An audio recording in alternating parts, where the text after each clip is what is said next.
The challenges I faced in the beginning, honestly, was without a proper racehorse, the wins come hard. You can't win easily. It's like I'll give you an example of rally or any other sport, just to give you a broader view. If you have an old rally car and you're racing against the new type of cars, whether it's a new Subaru or a new Evolution, you can imagine trying to compete. So it's like that with horses. They're handicapped. There are some that just can't compete.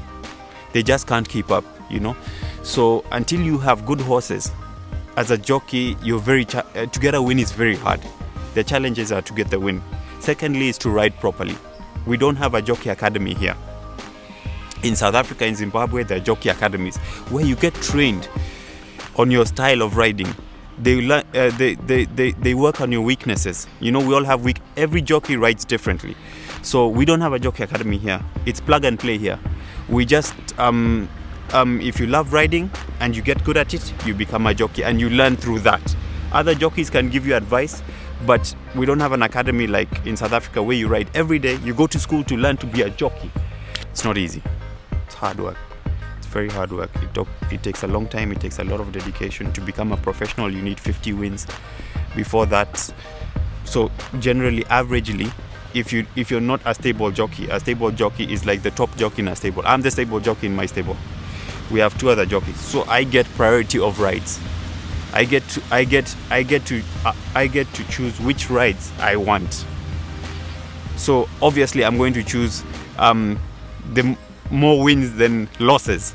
So for the other jockeys, you can imagine trying to get 50 wins. It can even take you 10 years to get to a professional level. I have I think I have 32 wins now. The yard has 34 horses. And on a race day, we have 8 to 9 races every second Sunday. I ride an average of 4 to 5 in an 8-day race. So I'm on 5 of them.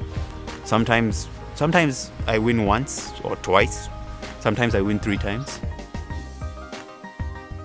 Bettors are called punters. So they're the punters. Then there are stewards who manage our racing. They're like referees or governors of our club. Then there are the jockeys, and then there are the trainers. A large chunk of Kenyan racing survives because of our betting. Okay, people bet. When we race on Sunday, people bet live in South Africa, people bet live in Zimbabwe, people bet live in the UK, and people bet live in Australia. A percentage of that money comes to our club, as well as the local punters here. So we depend on betting. Then the stewards make sure that we race properly. We adhere to the rules that South Africa. We follow South African rules. We adhere to the rules through South Africa, as we've done an agreement between Kenya and South Africa. As South Africa is bigger, they manage our racing. And then third is the jockeys. We follow our trainers' instructions.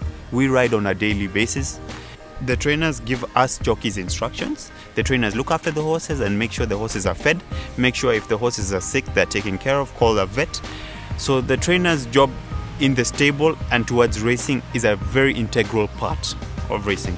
The trainer also has to handle a number of owners. In a stable, there are very many owners.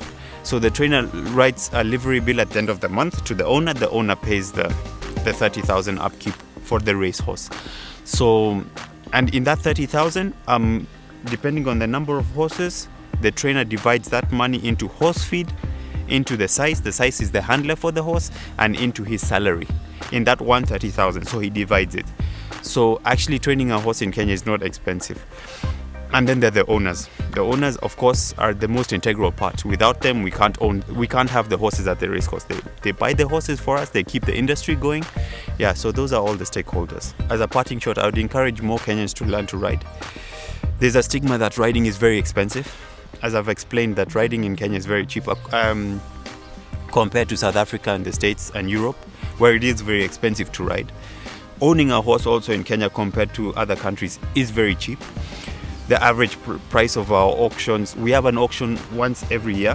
It happens late June, early July. Our breeders are from Nakuru. So either we go down to Nakuru or they bring the horses up. They're young horses. They generally, if you pay 200,000 or 250,000, you can get a horse. Abroad, it's very expensive. Yeah. Generally abroad, maybe you could get a horse for maybe the starting price maybe is what, 450,000. The upkeep of a horse is not that expensive. People think that the upkeep of a horse is expensive. The upkeep of a horse is about 18 to 20,000 shillings. Yeah, which in terms of upkeep is not hard for a lot of people who do a lot of sports like motorsport or rally, where it's very expensive. So the stigma of racing is expensive is wrong. I encourage more Kenyans to ride. I encourage more Kenyans to learn. And this horse is this sport before was a hidden sport, but now we want to bring it out in the light. Yeah, and I want more Kenyans, more locals to ride.